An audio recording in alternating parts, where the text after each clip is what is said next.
So your question as to what will be the process within your industry once you set up a Pro India recycling franchisee, what will be the process? So as I mentioned in my previous video that this is how you will get plastics as incoming. Now this plastic is of all types, kinds, and it's all with muck, oil, sand, mud, and maybe other inert materials. So it first needs segregation.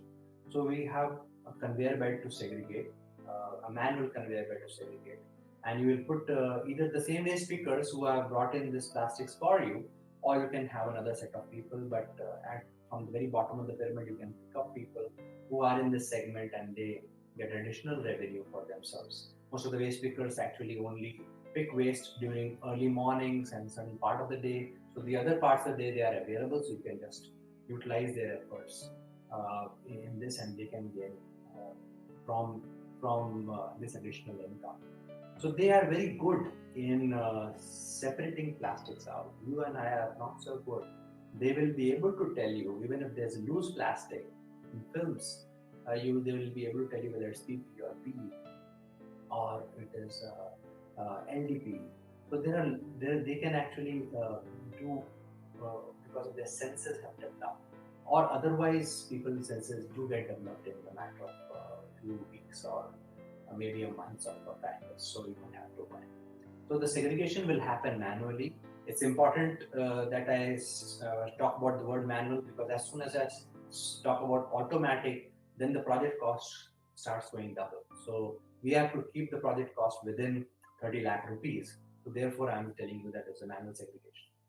So after segregation, the next step is basically sizing. So you have to cut the plastic into smaller chips size. So it's important because two reasons. One is the next process requires the same, but also that if you did not cut the plastics, let's say bags, into smaller component sizes and layers, then the inside layer will never get exposed, and let's say the toothpaste will continue to carry a little bit of toothpaste in the tube, or same will be happening in a shampoo bottle. Will continue to carry a little bit of shampoo, or oil bottle will carry oil, or pouches will carry spices and things of that nature.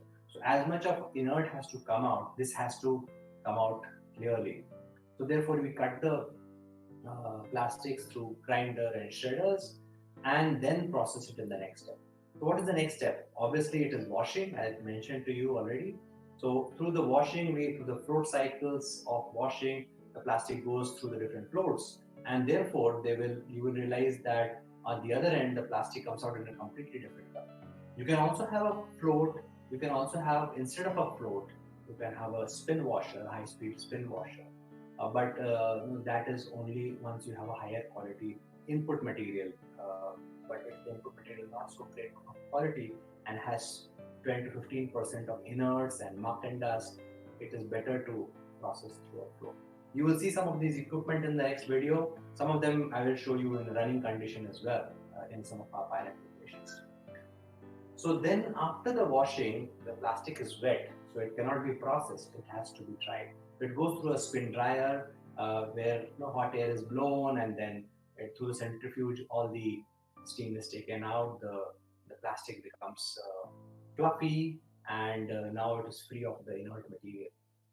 So the next step is, if there is a fluffy plastic which is coming out of the bags, then those plastics will have to be agglomerated or condensed or made into lumps, because that is the equipment requirement of the next machine.